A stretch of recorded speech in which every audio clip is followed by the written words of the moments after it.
Assalamualaikum warahmatullahi wabarakatuh. Bertemu kembali dengan saya Sandra Ayu. How are you today? Semoga fine-fine saja ya. Jangan lupa terus ikuti channel ini untuk update video terbaru akuntansi.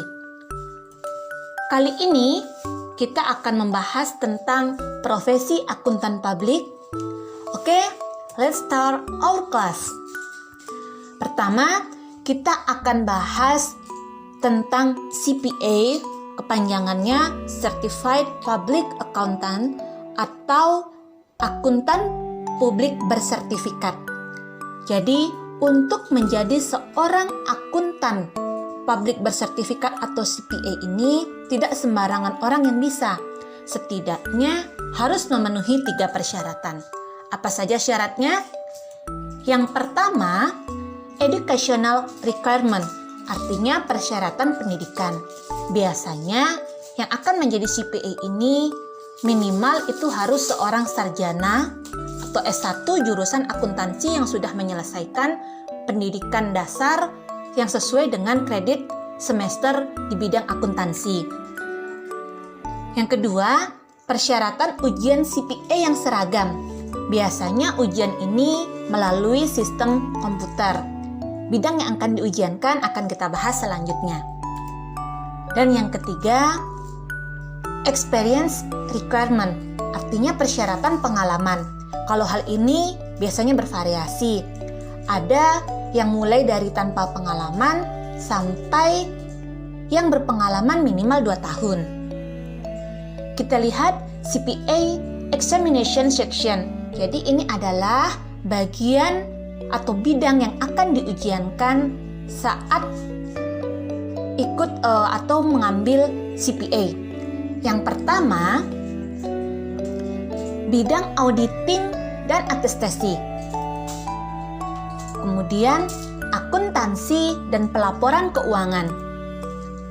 Kemudian, lingkungan dan konsep bisnis. Dan yang terakhir, tentang regulasi atau peraturan. Next, kantor akuntan publik bersertifikat. Jadi kantor akuntan publik itu adalah badan usaha yang telah mendapatkan izin, kalau kita di Indonesia itu izin dari Menteri Keuangan sebagai wadah bagi akuntan publik dalam memberikan jasanya. Berdasarkan ukuran, kantor akuntan publik ini terdiri dari 4 kategori. Yang pertama, Big Four International Firm. Jadi ini adalah kantor yang terdiri dari 4 besar. Kantor internasional 4 besar. Dulunya itu adalah Big Five dan sekarang sudah tinggal 4, jadi namanya Big Four. Terdiri dari PwC ya, PricewaterhouseCoopers, kemudian ada Deloitte, ada KPMG dan Ernst & Young. Keempat KAP ini memiliki cabang di seluruh dunia, termasuk di Indonesia. Ya, ada banyak entitas bisnis di Indonesia yang bermitra dengan keempatnya. Ya, seperti ada KAP Tanudireja, Wibisana, Purwantono Suherman dan Surya, kemudian ada Satrio Bing Eni dan rekan, dan lain sebagainya. Jadi Big Four ini bisa dibilang merupakan KAP yang bergengsi di dunia. Oke, kalian minat kerja di salah satunya? Semoga terkabul ya. Yang kedua, kantor akuntan publik nasional. Kantor ini besar, tapi jauh lebih kecil dari Big Four. KAP ini juga berafiliasi dengan KAP di negara lain dan juga mempunyai kemampuan bertaraf internasional. Secara ukuran, ya meskipun di bawah Big Four, tetapi mereka juga bersaing dalam mendapatkan klien dengan Big Four ini. Yang ketiga, KAP regional dan KAP lokal yang besar. Biasanya itu memiliki staf profesional yang lebih dari 50 orang. Dan yang keempat adalah KAP lokal kecil, di mana memiliki staf profesional kurang dari 25 orang. Selanjutnya, jasa kantor akuntan publik atau kegiatan dari kantor akuntan publik. Jadi kantor akuntan publik ini utamanya melaksanakan dua jenis jasa yang utama. Yang pertama jasa asuransi, yaitu jasa profesional independen yang tujuannya meningkatkan kualitas informasi bagi para pengambil keputusan. Salah satu jasa asuransi yang diberikan adalah jasa atestasi. Apa itu jasa atestasi? Yaitu jenis jasa asuransi di mana kantor akuntan publik mengeluarkan laporan tertulis yang menyatakan kesimpulan atas keandalan pernyataan tertulis yang telah dibuat dan ditanggung-jawabi oleh pihak lain. Terdapat beberapa jenis atestasi, yaitu audit atas laporan keuangan historis, kemudian atestasi mengenai pengendalian internal atas laporan keuangan, kemudian review laporan keuangan historis, dan atestasi mengenai teknologi informasi, juga jasa atestasi yang lain. Dan jenis jasa yang kedua adalah jasa non-assurance. Terdiri dari 3, yaitu jasa akuntansi dan pembukuan, kemudian jasa di bidang perpajakan seperti SPT PPH, PBB, PPN, perencanaan perpajakan, dan jasa perpajakan lain.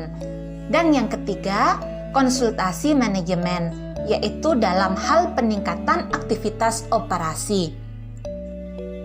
Dan ini adalah gambar dari relationship among assurance service, ya, hubungan antara jasa asuransi, kemudian jasa atestasi, dan jasa non-assurance. Jadi dari gambar ini bisa kita lihat bahwa sebagian besar jasa akuntansi dan pembukuan, kemudian jasa pajak, serta jasa konsultasi manajemen itu berada di luar lingkup jasa asuransi.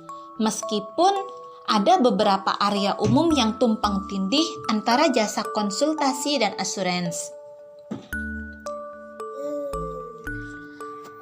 Next, hierarki kantor akuntan publik.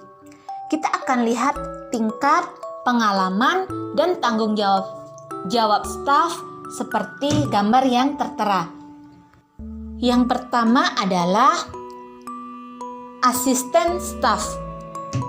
Pengalaman rata-ratanya itu adalah 0 sampai 2 tahun.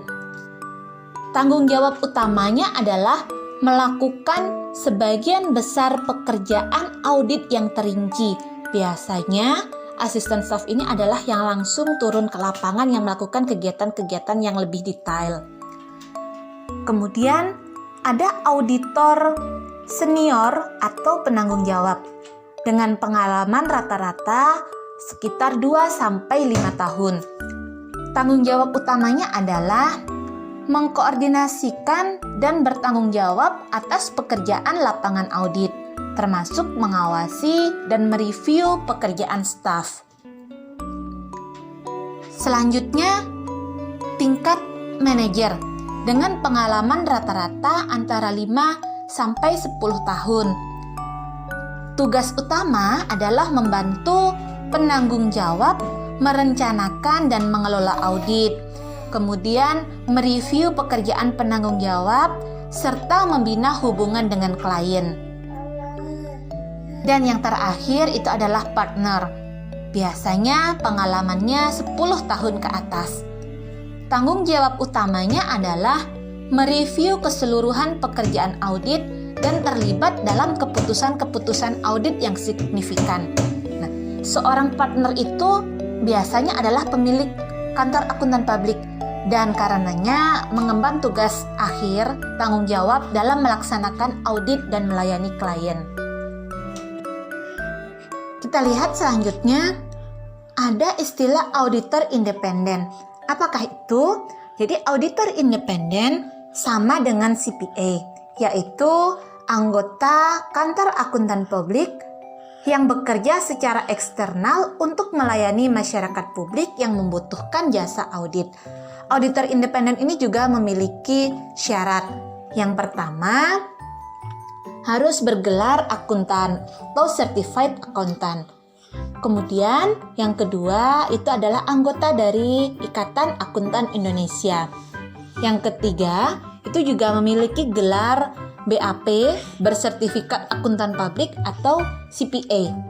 Dan yang terakhir harus memiliki pengalaman audit.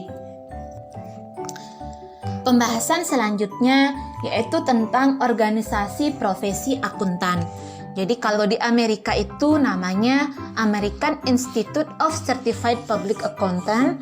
Kalau di Indonesia namanya IAI atau Ikatan Akuntan Indonesia. Jadi ini merupakan organisasi profesional yang menaungi profesi akuntan.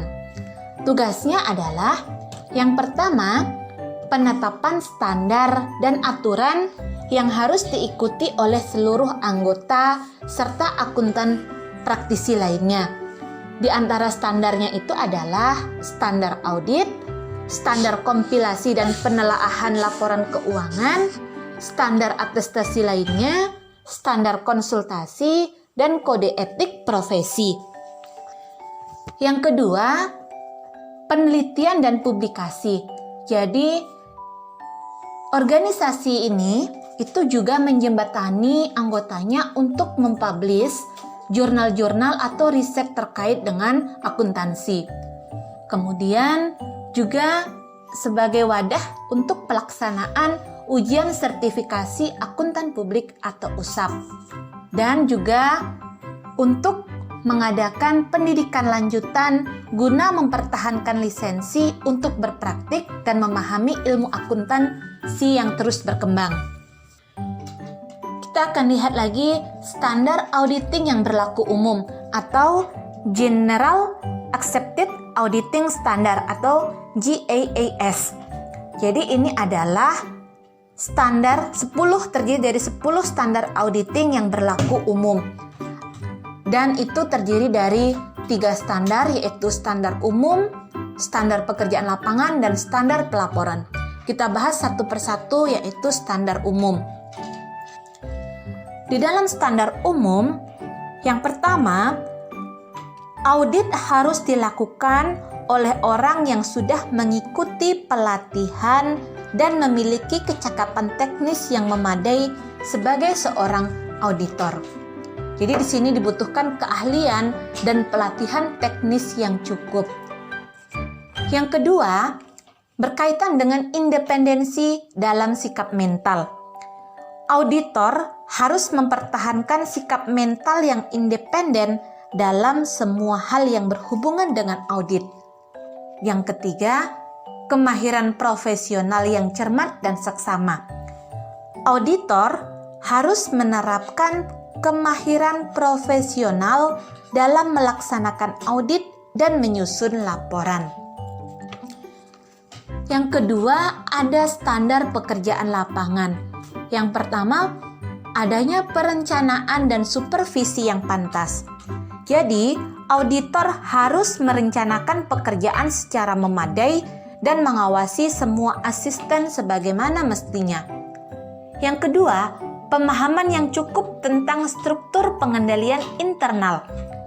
Jadi, auditor harus memperoleh pengalaman yang cukup, pemahaman dan pengalaman yang cukup mengenai entitas serta lingkungannya, termasuk pengendalian internal untuk menilai risiko salah saji yang material dalam laporan keuangan.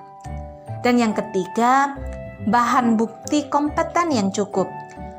Auditor harus memperoleh cukup bukti audit yang tepat dengan melakukan prosedur audit agar memiliki dasar yang layak untuk memberikan pendapat atau opini audit.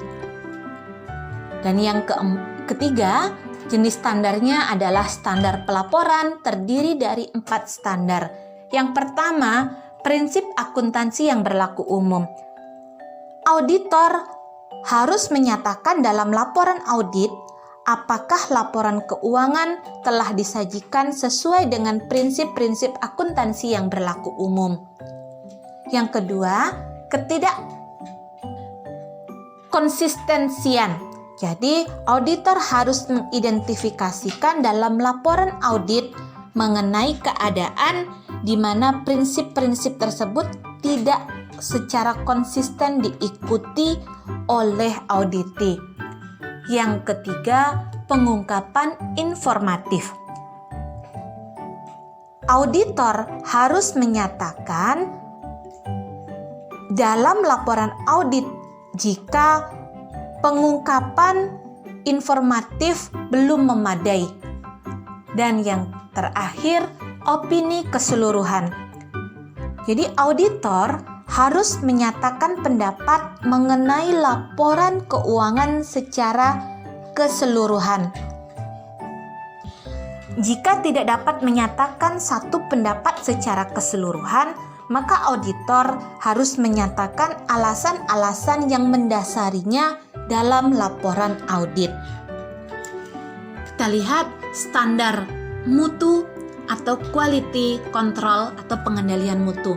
Jadi pengendalian mutu di dalam auditing adalah prosedur yang digunakan oleh kantor akuntan publik untuk membantu mentaati standar secara konsisten dalam setiap kontrak kerja yang mengikat. Ada 9 elemen pengendalian mutu. Yang pertama, independensi.